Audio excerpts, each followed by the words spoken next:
새로울 신, 매울 신, 무엇보다 믿을 신 뉴스 신세계 헬마우스 임경빈 작가 오셨습니다. 어서 오세요. 안녕하세요. 예, 목소리 괜찮으신 겁니까? 괜찮지는 않습니다. 다르마님, 에이 좋아요가 너무 낮다.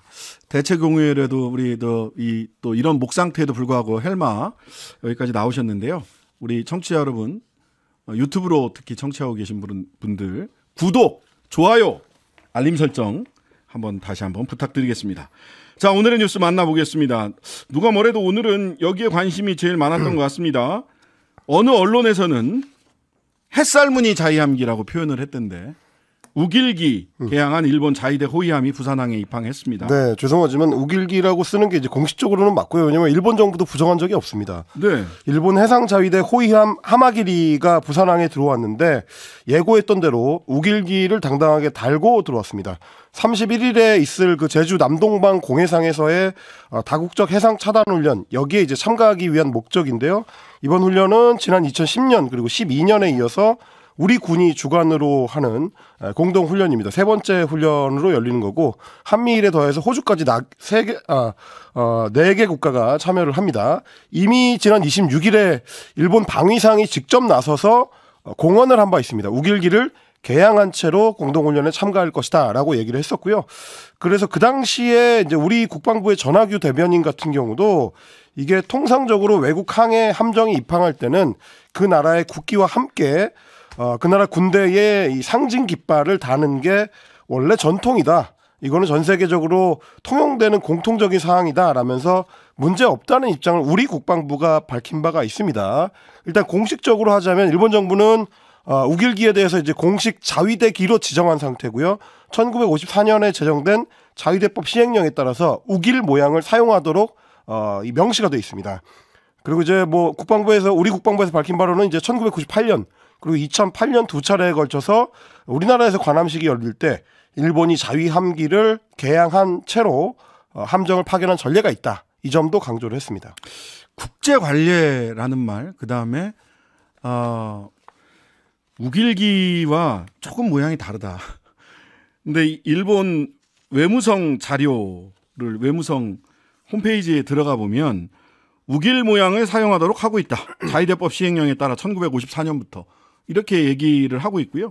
우길기가 국방부에서는 우리나라 국방부입니다. 일본 국방부 아니고요. 우리나라 국방부에서는 일본 자위함기가 이 둥그런 해가 왼쪽으로 약간 치우쳐 있기 때문에 우길기와 모양이 다르다. 그런데 지난해 우리 국방부 장관도 비슷한 얘기를 한 적이 있습니다. 육상 자위대 자위대 기는요. 아예 가운데 정확하게 있거든요. 그럼 요거는 우길기입니까 아닙니까? 일본 국방부에서도 일본 외무성에서도 우길 모양이라고 우길기의 한 종류인 거죠. 근데 왜 우리나라 국방부에서 이런 얘기를 하는지 저는 도대체가 이해가 잘 안 갑니다. 그리고 이제 말씀드렸던 대로 사실 이제 지난 두 차례에 걸쳐서 우길기를 달고 우리 영해에 들어온 적이 있긴 하지만 이게 또 2010년대 이후하고 이전의 일본에 대해서 좀 다르게 봐야 된다는 시각들이 많습니다. 그럼요. 아베 2기가 시작된 이후로 극우화가 훨씬 더 가속화가 된 상황이고 어쨌든 일본 군함이 제국주의 상징물을 달고 우리 영해에 들어왔다라는 거는 이제 우리 국민들이 지금 현재 상황에서 받아들이기는 좀 어려울 것 같고요. 그리고 지난 2018년에 한국에서 열린 국제 관함식 당시에는 문재인 정부가 자위대함에 우길기 개항을 자제해달라라고 요청을 했더니 일본 정부가 그건 우리 법 그리고 국제 관리에 따라서 할 수 없다. 우길기를 개항해야 된다라고 하면서 관함식 자체를 불참한 바가 있습니다. 그 당시에 일본 합참 의장도 우리 일본 해상 자위대의 자랑스러운 전통이다라고 이제 주장한 바가 있습니다. 국제 관례를 또 국방부에서 얘기했어요. 이것도 일본 국방부 아니고 대한민국 국방부입니다.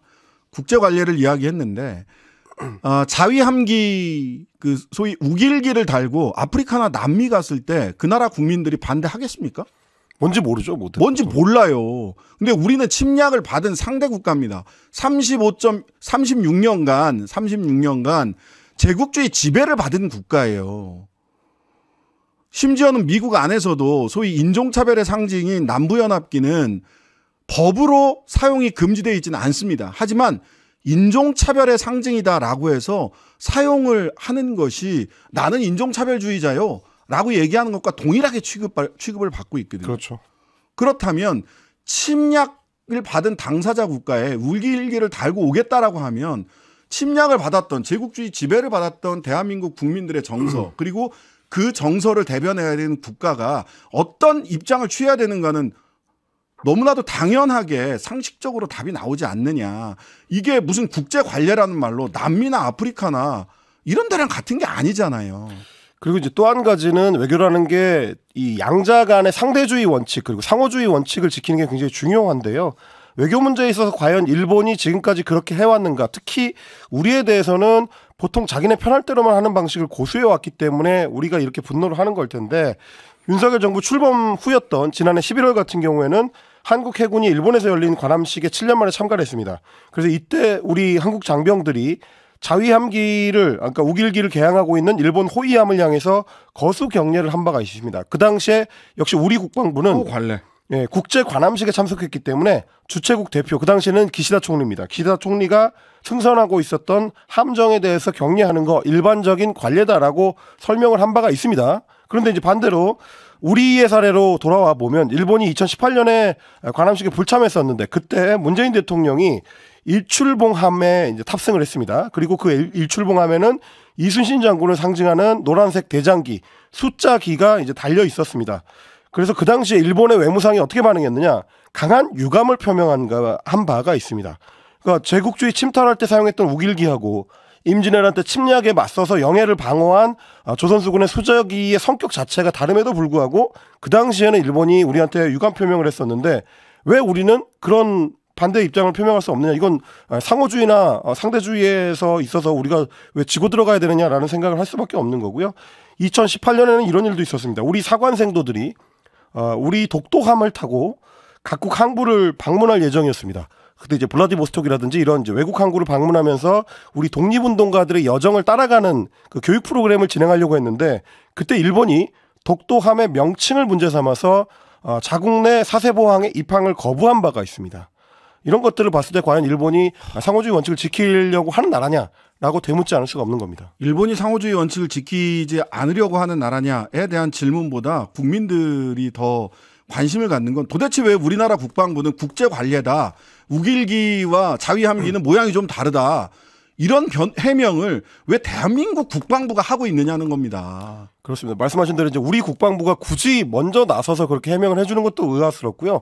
저는 오늘 좀 의아스러웠던 것 중에 하나가 우리 언론들까지 나서서 그런 방어, 인터넷 용어로 치면 이제 쉴드를 친다고 하죠. 햇살무늬 자위함기. 깜짝 놀랐습니다. 창의적입니다. 헤럴드 경제 같은 경우에 그런 표현을 사용했는데 햇살무늬 자위함기를 단 일본 호위함 부산 이팡이라는 제목의 기사를 뽑았고요. 문화일보 같은 경우도 우길기와 판박이인 자위함기라고 표현했습니다. 그러니까 우길기라고 하는 건 아니고 우길기와 거의 비슷한, 우길기와 모양이 비슷한 자위함기를 단체로 부산항에 입항했다, 이런 표현을 사용을 했습니다.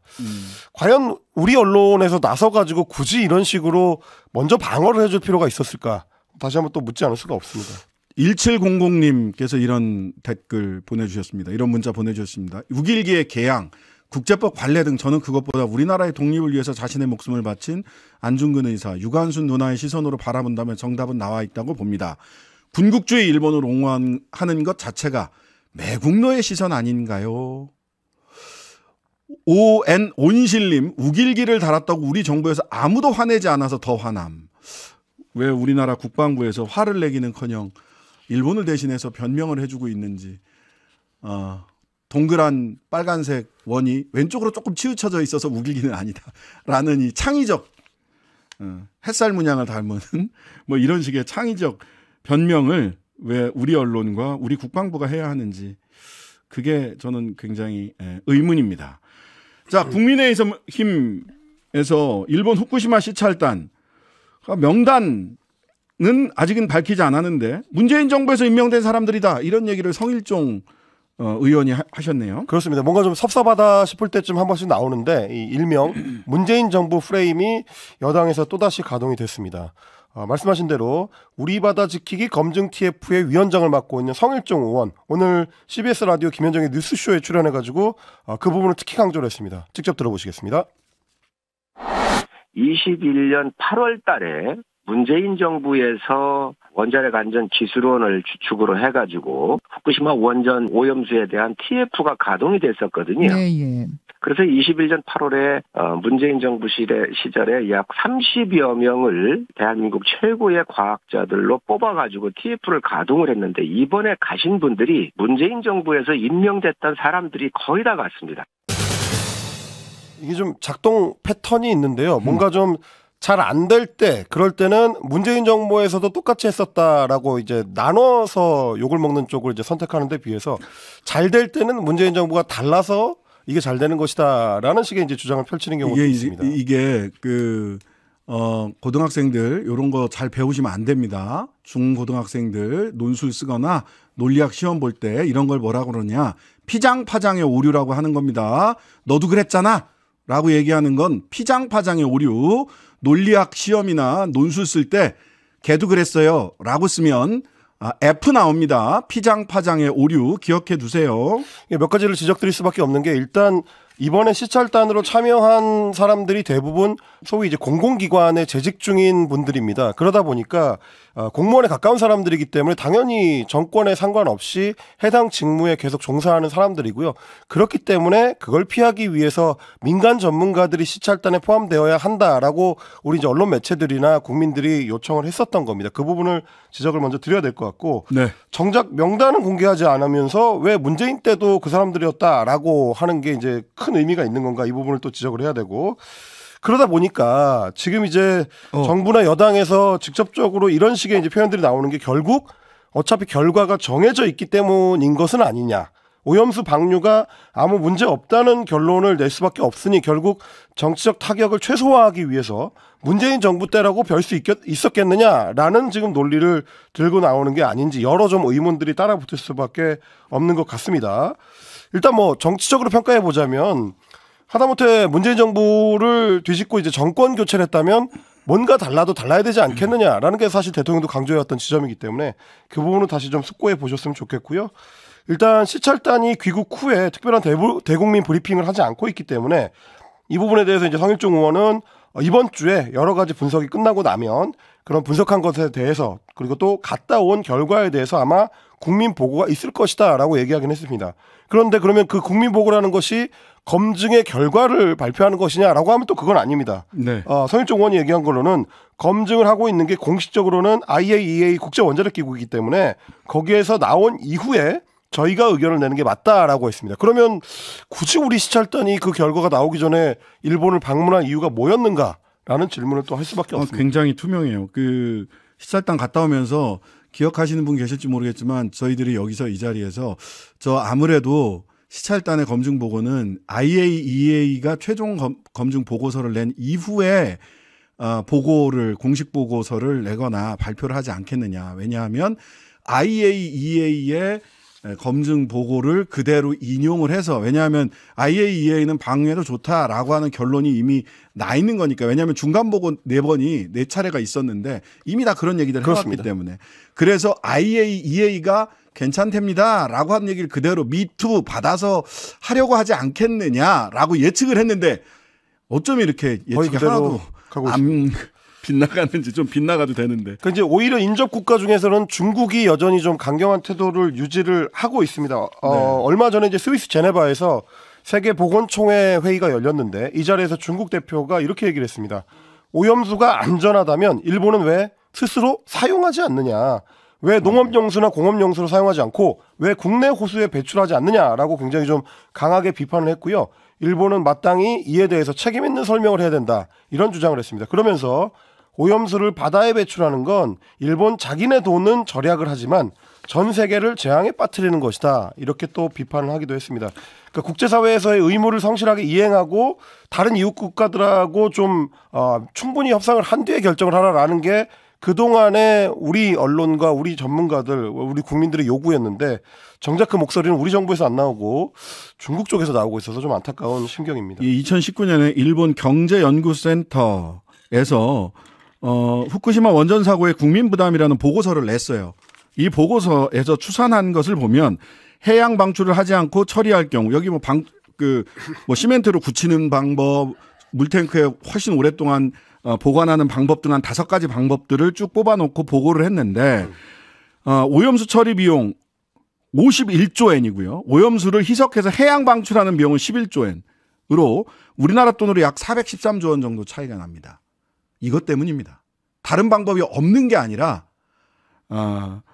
해양 방출에는 11조 엔, 다른 처리 방식은 훨씬 더 안전한 다른 처리 방식에는 51조 엔, 약 40조 엔 정도 차이가 나기 때문에 이것 때문에 해양 방출하는 거죠. 다른 나라가 어떻게 되든 전 세계 해양이 어떻게 되든 이 논리, 일본이 그런 경제 논리를 가지고 해양 방출을 하는 것은 알겠는데 왜 우리는 앞장서서 일본 논리를 합리화하는 데 가고 있느냐. 문제는 지금 이제 후쿠시마 원전의 상태입니다. 그동안 일본은 일단 오염수 방류만 잘 되면 원전 해체 작업에 본격 돌입할 수 있다라고 주장을 해왔는데 네. 최근에 극우계로 분류가 되는 산케이 신문에서도 우려하는 보도가 나오고 있습니다. 도쿄전력이 얼마 전에 지난 3월입니다. 3월에 로봇을 직접 수중에 투입을 해가지고 원자로의 지하 부분을 좀 점검을 해봤는데 거기서 좀 우려될 만한 내용들이 이제 촬영이 됐다는 겁니다. 네. 그 원통형 철근 콘크리트 토대라고 하시니까 원자로를 받치고 있는 부분입니다. 그걸 이제 페디스털이라고 하는데 그 내부를 촬영을 해봤더니 바닥에서 1m 높이까지 페디스털에 콘크리트가 소실이 돼가지고 철근이 그대로 노출된 장면이 찍혔고요. 그리고 원자로 바닥에는 구멍이 뚫렸을 가능성까지 제기가 돼 있는 상태입니다. 이렇게 되면 대지진이 추가로 발생했을 경우에 이 토대가 기울어지거나 아예 무너질 우려가 있다. 그럴 경우에는 바닥에 그동안 가라앉아 있었던 핵 연료의 잔해들, 그러니까 데브리라고 하는데 굉장히 고농도의 방사성 물질들이 포함되어 있습니다. 이게 밖으로 흘러나올 우려가 있다. 그리고 최악의 경우에는 이 데브리의 이제 구조물이 떨어져서 충격을 줬을 때 핵분열 반응이 다시 일어나는 소위 말하는 이제 재임계가 시작될 위험이 있다라는 부분을 산케이 신문에서 지적을 했고요. 여기에 대해서 이제 도쿄전력에서는 바닥으로만 지지하는 게 아니고 옆에서도 지지하는 구조로 돼 있기 때문에 내진성에는 문제가 없다. 지진 와도 버틸 수 있다. 그리고 데브리라는 게 이제 냉각 상태로 지금 보관 중이기 때문에 재임계 가능성은 높지 않다라고 주장을 하고 있습니다. 네. 도쿄전력은 참고로 2011년 대지진 당시에도 용융은 없다, 폭발은 없다라고 주장한 바가 있습니다. 네. 그런데 폭발이 일어났고 용융이 멜트다운이라고 하는 멜트다운이 벌어졌죠.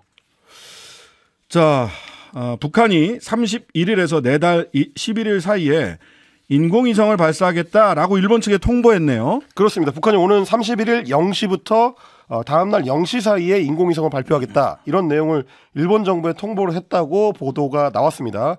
그래서 이 기간 동안에 아마 정찰위성을 이제 발사할 걸로 전망이 되는데 만약에 북한이 위성 발사를 감행한다면 2016년 2월에 광명성 4호 발사 이후로 7년여 만입니다.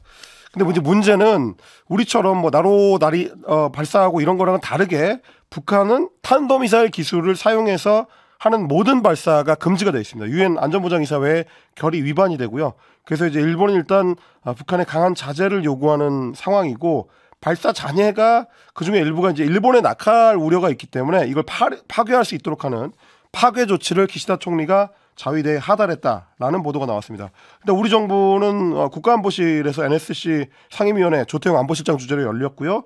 우리 외교부에서는 북한이 영내 평화를 위협하는 도발을 예고했다. 끝내 발사를 강행한다면 그에 대한 응분의 대가와 고통을 감수해야 될 것이다 라고 경고를 했는데 응분의 대가는 과연 이제 어떤 방식으로 작동을 하게 되는 것인가 라는 부분에 대해서는 명확한 설명이 나오고 있지는 않은 상황입니다. 설명할 방법이 없어요. 말폭탄 말고는 할 수 있는 방법이 없거든요. 그럼 뭐 우리가 대응 발사를 하는 정도 겨우 그 정도일 건데. 예. 그러니까 이런 일들이 벌어지지 않도록 하는 것이 정부의 역할이지 말폭탄으로 대응하는 게 정부의 역할이 아니다라는 점을 다시 한번 말씀을 드립니다. 뉴스 신세계 지금까지 헬마우스 임경민 작가였습니다. 감사합니다. 고맙습니다. 하루 종일 기다려지는 진짜 시사. 평일 저녁 6시 5분 신장식의 뉴스 하이킥.